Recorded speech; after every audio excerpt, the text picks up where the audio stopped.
Gracias, hermano. El Señor les bendiga a todos.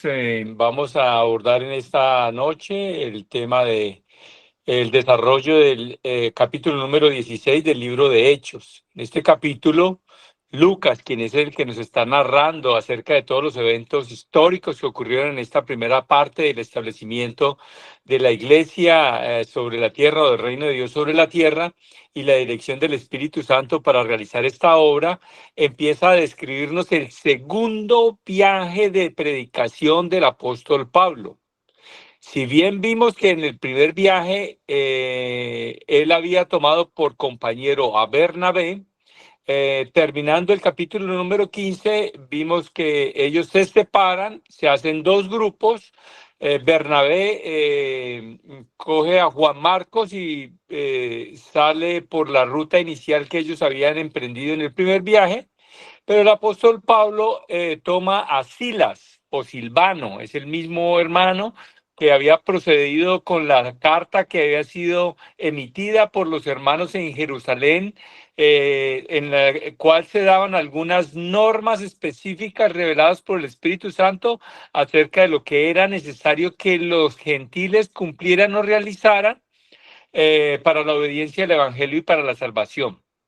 Entonces sale con Silvano por el área de Cilicia, muy cerca de Tarso, la ciudad natal del apóstol Pablo, y el área de Cilicia se dirige directamente hacia el área de Galacia, específicamente donde estaban las congregaciones que había establecido el apóstol Pablo con Bernabé en el primer viaje. Derbe, Listra, Iconio y Antioquía de Pisidia. Los primeros lugares que visita es Derbe y Listra. Y es interesante porque en los primeros versículos también ellos ya hacen la descripción acerca de que fue agregado alguien más para ayudar a esta labor.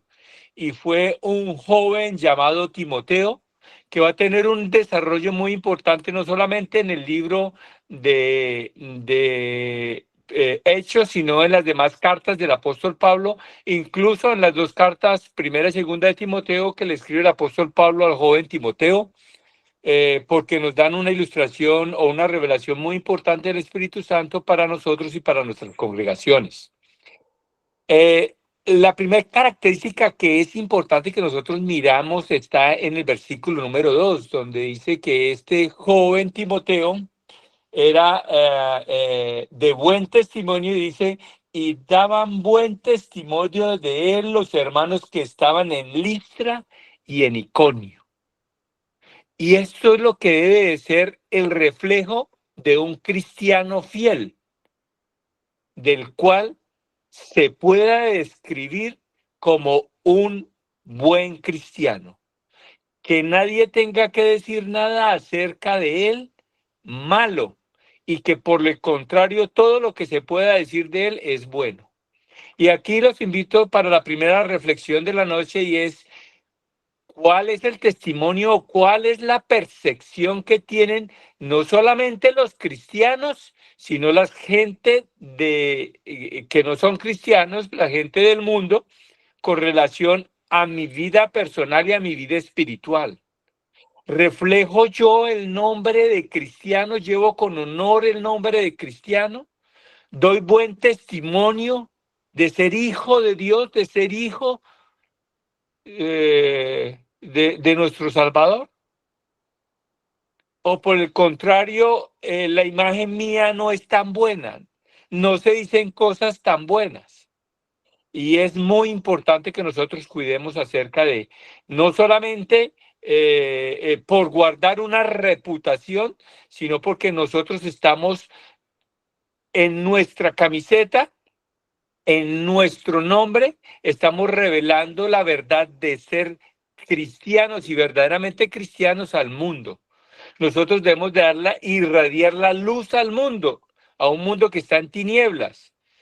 ¿Y si será que nosotros damos luz al mundo o nos camuflamos en medio de las tinieblas? Y por eso encontrar no solamente a Timoteo, con las características que tenemos, que era un joven que era alguien que no era una persona madura o de avanzada edad, sino que se dice que se daba buen testimonio de él y que los hermanos que estaban en Listra, en Iconio, no solamente en el lugar donde él residía, sino en las poblaciones cercanas, podían hablar bien acerca de quién era este hombre, cuál era su forma de vivir, cuál era su forma de proceder, y daban buen testimonio de él. Entonces el apóstol Pablo toma a este joven y lo lleva con él. Y aquí, pese a que puede que nosotros a la ligera miremos una contradicción, porque en el capítulo número 15 el apóstol Pablo se había opuesto radicalmente a los judaizantes que querían implementar o incluir como requisito para la obediencia del evangelio y para la salvación, cumplir las normas y leyes judías, incluyendo la circuncisión, y Pablo completamente se opone a esto. Aquí vemos nosotros a un Pablo que antes, por el contrario, lo que hace es circuncidar al joven Timoteo. Pero la claridad y la explicación de esto es algo muy sencillo si nosotros lo vemos dentro del contexto natural en el cual fue revelado por el Espíritu Santo. Y era que los judaizantes estaban exigiendo la circuncisión como parte del plan de salvación y redención del hombre para poder alcanzar la salvación. Aquí Pablo está circuncidando al joven Timoteo, pero solamente por razones de que él no fuera tropiezo o que él no fuera objeto de rechazo por parte de los judíos que podían discriminarlo a causa de que él no había sido circuncidado porque su madre era judía, pero su padre era griego.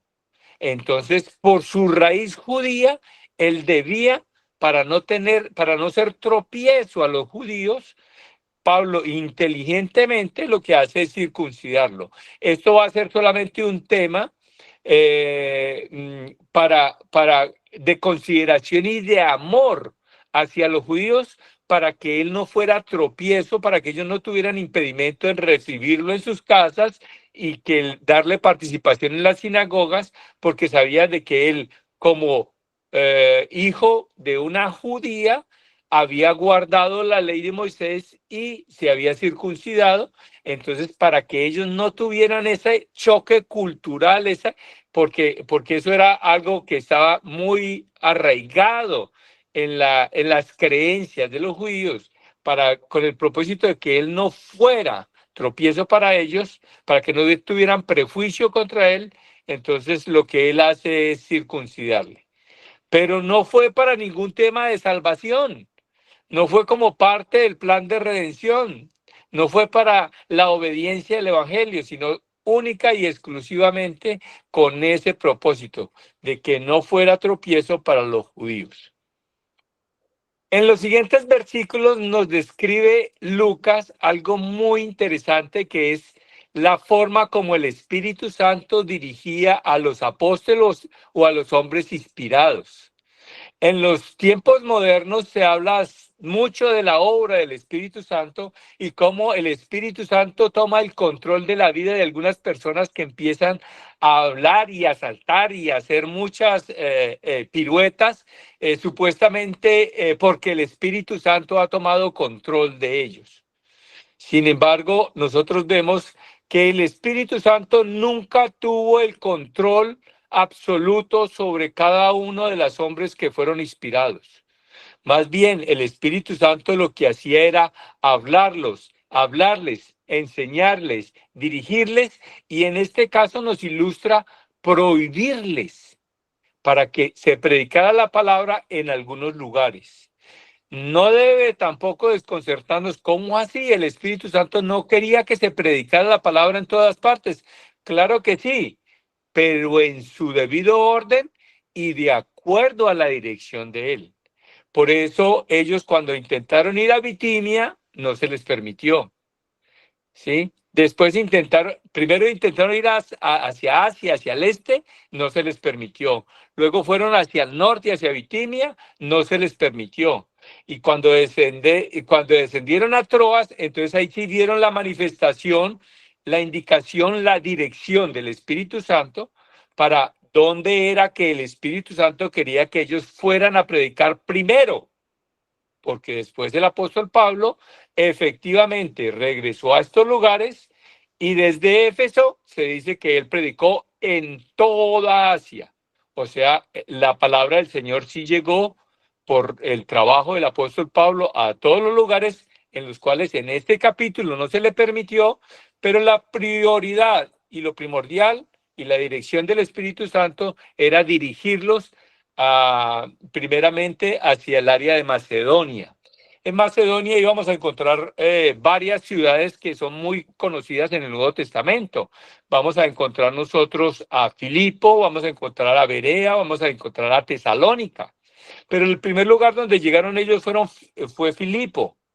En las notas que yo les envié les coloqué que fue la primera iglesia que fue establecida en Europa por el apóstol Pablo. Pero no dejemos de lado ver que recordemos que cuando se predicó por primera vez en el día de Pentecostés en Jerusalén, habían judíos de muchas partes del Imperio Romano que habían ido a celebrar el día de Pentecostés. Y cuando obedecieron el Evangelio, muchos de ellos se quedaron en Jerusalén, pero otros retornaron. De ahí que nosotros más adelante, cuando vamos a ver que Pablo se encuentra con Priscila y Aquila en Corinto, ellos venían de Roma. O sea, habían ya cristianos en Roma, que también es Europa. Entonces, esta es la primera iglesia establecida y en la cual predicó el apóstol Pablo en Europa. Pero es muy probable que cristianos hayan salido después del día de Pentecostés de regreso a sus lugares de origen y en los lugares de origen se hubiesen reunido, porque ese fue posiblemente el origen de la iglesia establecida en Roma. Cuando Pablo, unos años más adelante, va a llegar prisionero, ya los hermanos, sin que el apóstol Pablo hubiese ido hasta Roma, ya habían cristianos e iglesia allí establecida en Roma. Entonces, solamente la claridad para decirles de que es la primera iglesia establecida en Europa, la que se estableció en Filipo. En Filipo, vamos a ver nosotros que Filipo era históricamente conocida dentro de los libros que nosotros leemos de historia, la organización política del Imperio Romano establecía algunas ciudades con algunos privilegios especiales. Filipo era una de estas ciudades porque era considerada una colonia romana. El que nacía allí en esa colonia romana era libre y aparte de ser libre, se le permitía tener la ciudadanía romana. No eran grabados con todos los impuestos que en muchas partes del imperio tenían que pagarse. Y los ciudadanos de Filipo podían apelar al César, no podían ser azotados los ciudadanos romanos y solamente en causas muy extremas podían ser encarcelados. Entonces, toda esta connotación de lo que les estoy hablando de Filipo es porque cuando ustedes lean la carta a los filipenses que escribe el apóstol Pablo hace mucho énfasis acerca de la ciudadanía, acerca de que nuestra ciudadanía no es de este mundo, sino que nuestra ciudadanía está en los cielos, porque ellos podían tener una comprensión plena y clara acerca de lo que era la importancia de ser ciudadanos reconocidos por el imperio.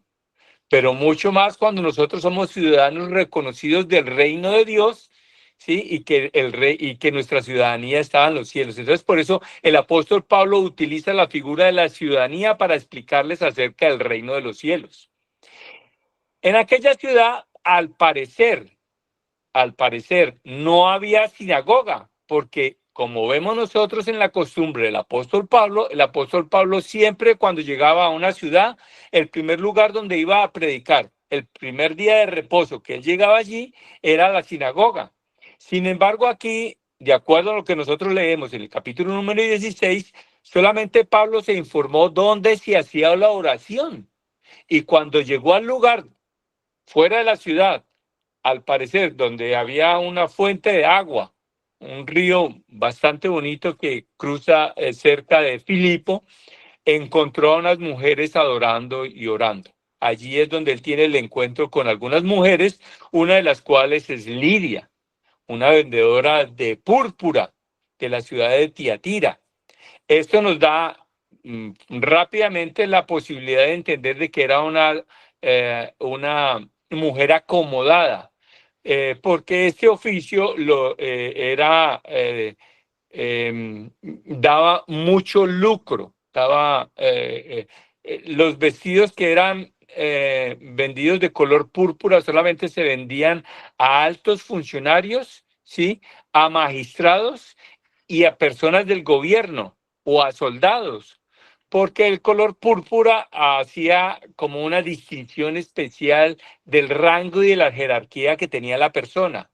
Por esa razón, los precios elevados de las telas teñidas con púrpura eran un comercio muy exclusivo, y entonces se infiere que efectivamente Lidia estaba en este negocio.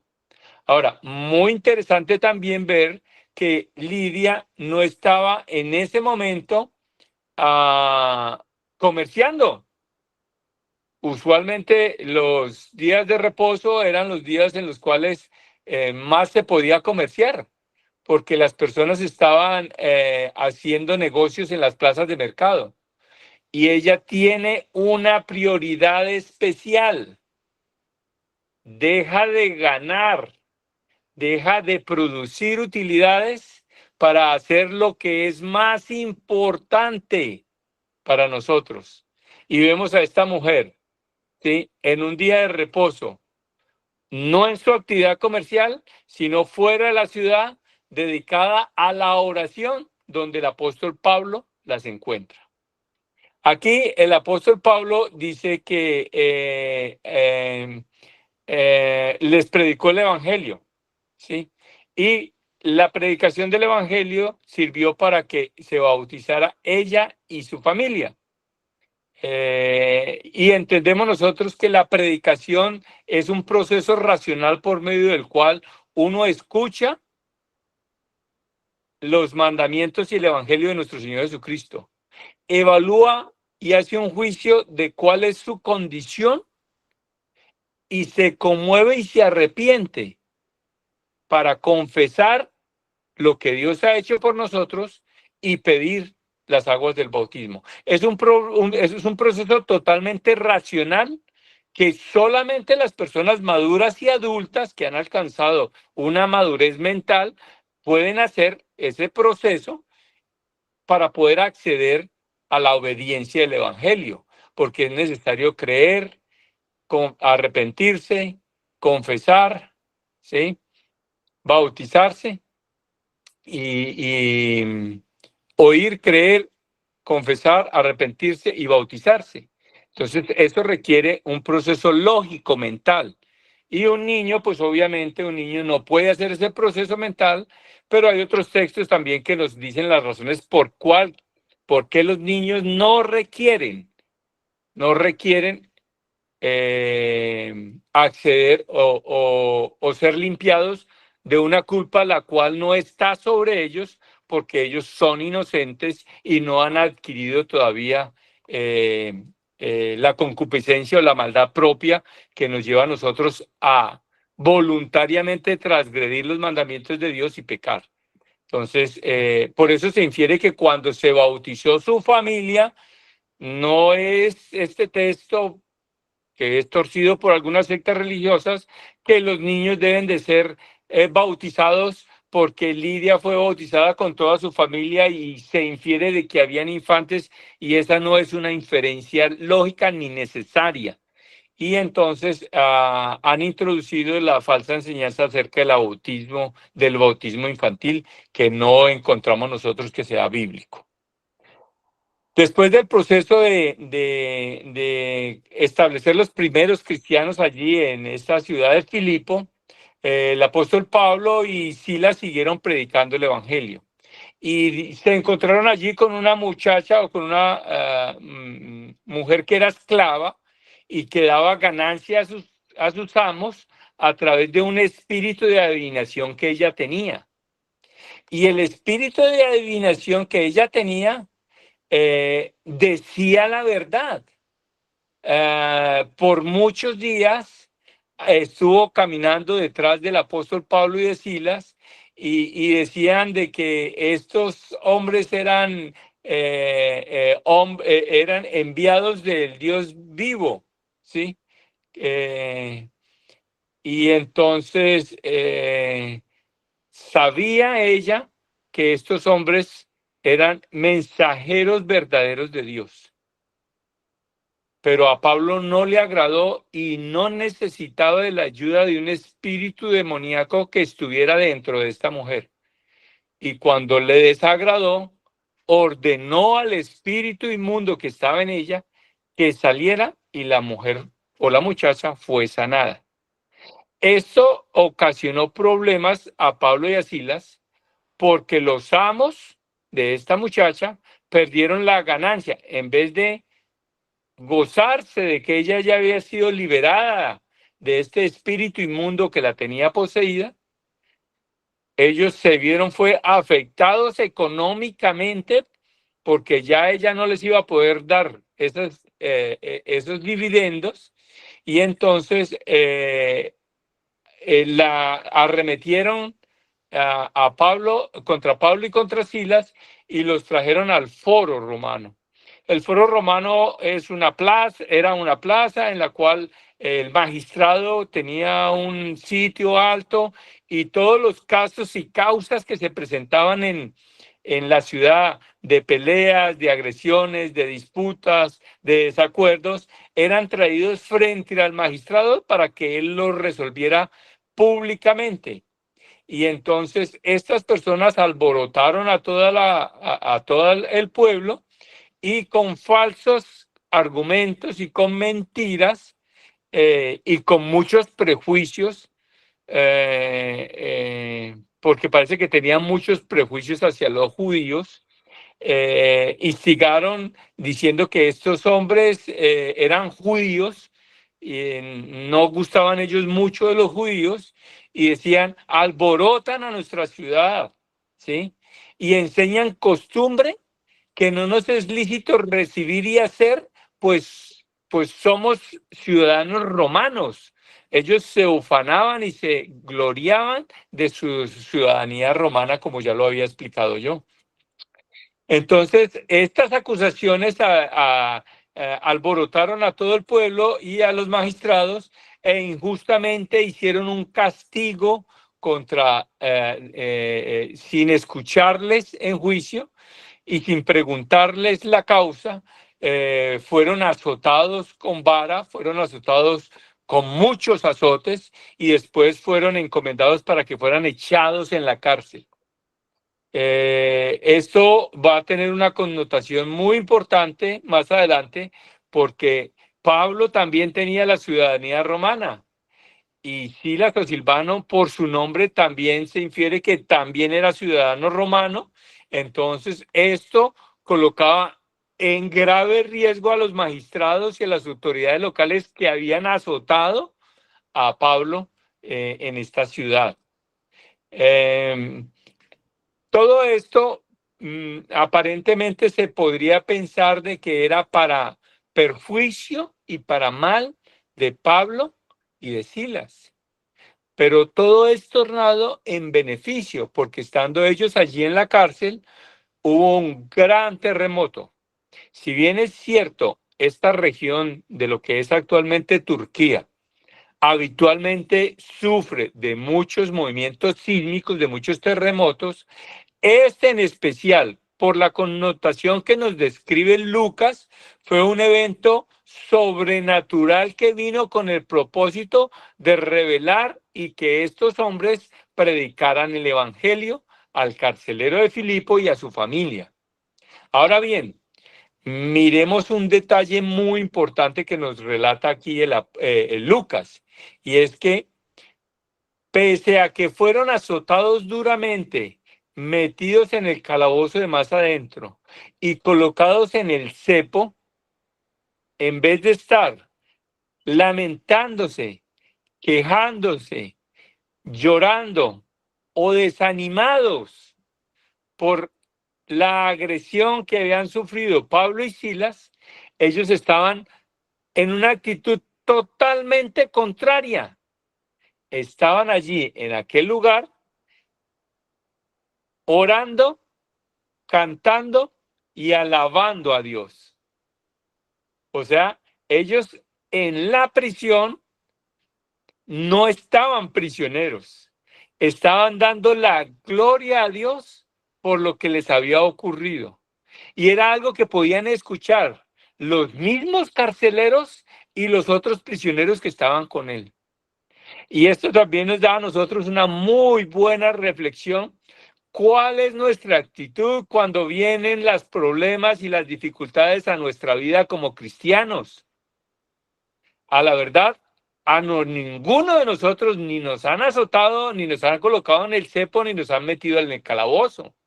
Pero muchas veces sufrimos por causa del Evangelio y muchas veces estos sufrimientos son ocasionados por nuestra propia familia en la sangre. Y muchos se desaniman, muchos se acongojan, muchos se duelen, muchos vuelven atrás e incluso muchos se apartan.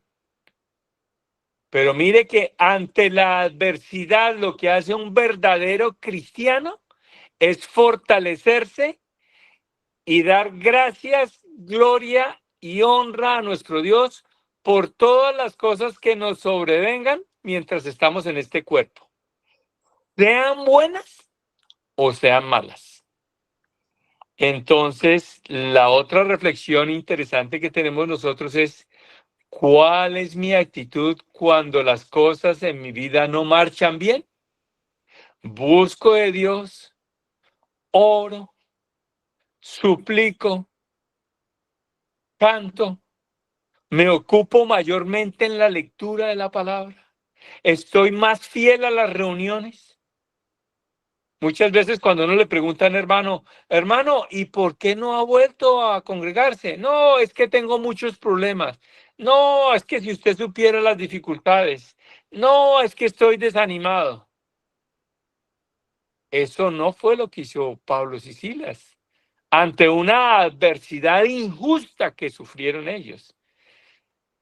Cantaban, oraban y a través de lo que ellos estaban haciendo, estaban predicando a los que les estaban escuchando acerca de la gloria que daban a Dios pese a las circunstancias que estaban sufriendo: oprobio, azotes, prisiones, ofensas, cepo, incomodidad de estar amarrado a un cepo, y ellos seguían dando gloria a Dios.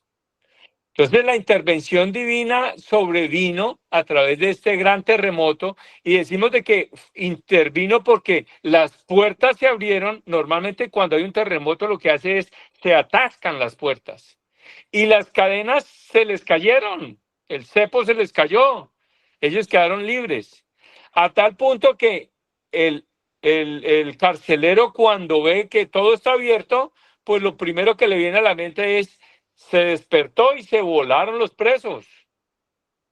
Y obviamente, como él sabía las reglas romanas acerca de la responsabilidad que tenía un custodio de un preso, si el preso se fugaba, el custodio tenía que pagar con su vida. Ya lo habíamos visto nosotros en capítulos anteriores cuando los soldados que se habían encargado de custodiar al apóstol Pedro no pudieron dar razón acerca de dónde estaba el apóstol Pedro. Fueron muertos. Entonces, él no iba a esperar de que la justicia romana cobrara su vida. Él se iba a quitar la vida. Y usualmente los soldados romanos, con mucho orgullo, apuntaban o afincaban o apuntalaban su espada contra el piso y se lanzaban sobre ella para matarse, de tal manera que quedaban traspasados. Pero el apóstol Pablo, viendo lo que iba a hacer el carcelero, a gran voz y desde el interior dijo: no te hagas daño, pues todos estamos acá. Este era el propósito por el cual el apóstol Pablo y Silas estaban allí en esa prisión, para poder resolver la pregunta que hace el carcelero, que es una de las preguntas más importantes que tiene el ser humano para resolver en toda su vida. La encontramos nosotros en el versículo número 30 que dice, ¿qué debo hacer para ser salvo? Este hombre sabía que aquellos hombres que estaban cantando antes de que él se durmiera, que estaban orando antes que él se durmiera y que estaban glorificando a Dios antes del terremoto, eran los hombres que podían darle la respuesta a esta pregunta. Por eso él les pregunta, ¿qué debo hacer para ser salvo? ¿Sí? Obviamente, el versículo número 31 utiliza una sinécdoque, que es una frase que utiliza una parte por el todo. Dice, cree en el Señor Jesucristo y serás salvo tú y tu casa. Este es otro de los textos que han sido torcidos por las religiones evangélicas y modernas, en las cuales dice que solamente con creer y hacer una oración de fe, ya nosotros somos salvos. Aquí cuando se dice cree, el creer implica todo el plan de redención que nosotros hemos estudiado a través de todo el libro de Hechos, pero solamente menciona una parte por el todo. Por eso cuando nosotros leemos la suma de tu palabra es verdad, tenemos que mirar otros textos en los cuales nos dice el que creyere y fuere bautizado.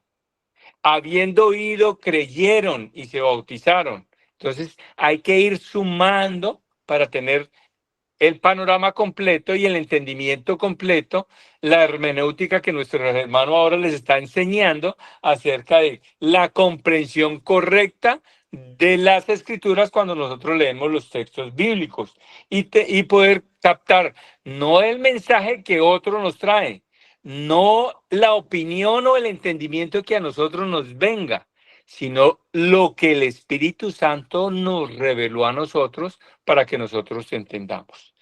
Entonces aquí cuando dice, cree en el Señor Jesucristo, está hablando de el creer es todo el proceso o todo el plan de redención que nosotros perfectamente entendemos, ¿sí? El, el oír, el creer, el creer, el confesar, ¿sí? El arrepentirnos, el bautizarnos y obviamente seguir fieles hasta el fin. Eso es todo lo que implica el creer, ¿sí? Esto lo resume Lucas en solamente 2, 3 versículos, pero no nos dice cómo fue la predicación completa. El hecho fue que la predicación fue tan completa que ellos llegaron a pedir el bautismo a esa misma hora de la noche y fueron bautizados. Y después de que fueron bautizados, lo mismo que ocurrió con el etíope y Felipe. Estuvieron gozosos y fueron llevados Pablo y Silas a la casa del carcelero y se les dio alimentos y se les curaron las heridas y estaban regocijados porque habían encontrado la redención a través de la predicación de estos dos hombres que habían sido prisioneros en la cárcel y que habían sido soltados gracias a ese evento sobrenatural que había ocurrido. Después de esto viene la reivindicación de Pablo y de Silas, que al día siguiente los magistrados se enviaron a que fueran soltados de la prisión y que fueran expulsados de la ciudad. En este caso, el apóstol Pablo ya pone las condiciones y hace valer sus derechos. Cuando es dicho esto a él, él dijo, si los magistrados nos trajeron acá, pues que vengan ellos mismos y nos saquen porque somos ciudadanos romanos. La preocupación que debieron de haber tenido los magistrados debieron haber sido muy grande, porque ellos sabían las implicaciones que tenían ante el imperio el haber azotado a estos ciudadanos romanos.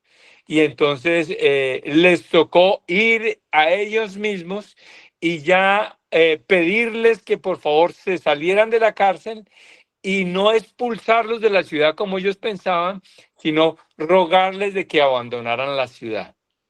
Sin embargo, el apóstol Pablo y Silas no hicieron esto. Primero fueron donde estaban reunidos los hermanos. Y por eso se cree que el primer lugar donde se pudieron haber reunido los primeros cristianos obedientes, ya incluyendo también al carcelero de Filipo, fue posiblemente la casa de Lidia, porque nosotros vemos en el relato que el apóstol Pablo va y busca a los hermanos en la casa de Lidia. Y allí se despide de ellos y se desplaza a otra ciudad de Macedonia para seguir la predicación, que es lo que continúa en el capítulo número 17 y que veremos, si Dios lo permite, la próxima semana. Entonces, este capítulo nos muestra a nosotros mucha claridad acerca de muchas enseñanzas falsas, doctrinas falsas y enseñanzas falsas que tienen las sectas religiosas acerca de la obra del Espíritu Santo, la obediencia del Evangelio, ¿sí? Y cómo obra el Espíritu Santo, ¿sí? Y también nos muestra mucha claridad y mucha enseñanza acerca de cómo debe ser nuestro proceder y nuestro comportamiento para dar buen testimonio a todo el mundo acerca de la verdad que hay en nosotros, que nosotros llevemos muy bien y muy en alto el nombre que nosotros llevamos, cristianos, seguidores de Cristo. Como fieles seguidores de Cristo debemos de llevar buen nombre y tener buen testimonio como Timoteo. Y de la misma forma, ¿cómo es nuestro actuar cuando las circunstancias son adversas en nuestra vida? Buscamos y nos aferramos de Dios y damos gracias a Dios sin importar las circunstancias en las que estamos, o nuestra fortaleza espiritual decae y flaqueamos y volvemos atrás. Tenemos que tener mucho cuidado acerca de cómo nos conducimos y podríamos sacar muchas más enseñanzas de este bello capítulo, pero estamos en el relato histórico de esta parte que nos es narrada por Lucas en esta segunda parte del segundo viaje de predicación del apóstol Pablo. Tal vez lo último que tengo por mencionar es que cuando leámoslo con mucho cuidado, porque vemos nosotros que en los primeros versículos y después de que parten hacia Troas, Lucas ya no dice el apóstol Pablo, Silas y Timoteo partieron, sino que él también se incluye. Dice que él partió con ellos, o sea, se hizo partícipe de la obra de este segundo viaje de predicación, Lucas, ya no como alguien, como una tercera persona, sino como uno de los actores que estuvo presente, y probablemente Lucas fue el designado para quedarse allí en Filipo después de la partida del apóstol Pablo hacia Tesalónica. Quedó allí para ayudar a establecer y fortalecer a los hermanos que recién habían obedecido el Evangelio y para que se consolidara la obra en Filipo, como efectivamente vamos a ver nosotros en la carta que el apóstol Pablo les escribe a los hermanos, a los filipenses, cómo se ha crecido y cómo había madurado y se ha fortalecido los hermanos allí. Y eso probablemente fue también gracias al trabajo que Lucas hizo, quedándose en aquel lugar, fortaleciendo y ayudando a los hermanos en Filipo. Esto es todo lo que tenía yo para la enseñanza del día de esta noche. Espero que haya sido de edificación para cada uno de ustedes. Gracias por la enseñanza y por favor, como dijo el hermano Felipe, no lo dejen de lado. Si hay alguna imprecisión o algo incorrecto o algo que no sea bíblico de lo que yo he dicho, por favor hágaselo saber al hermano Felipe y me lo hace saber a mí y con mucho gusto lo evaluamos, lo estudiamos, lo revisamos y si tenemos que corregirlo, lo corregiremos porque no tenemos la verdad revelada ni somos hombres inspirados y podemos cometer errores. Gracias, hermano Felipe, el Señor le bendiga.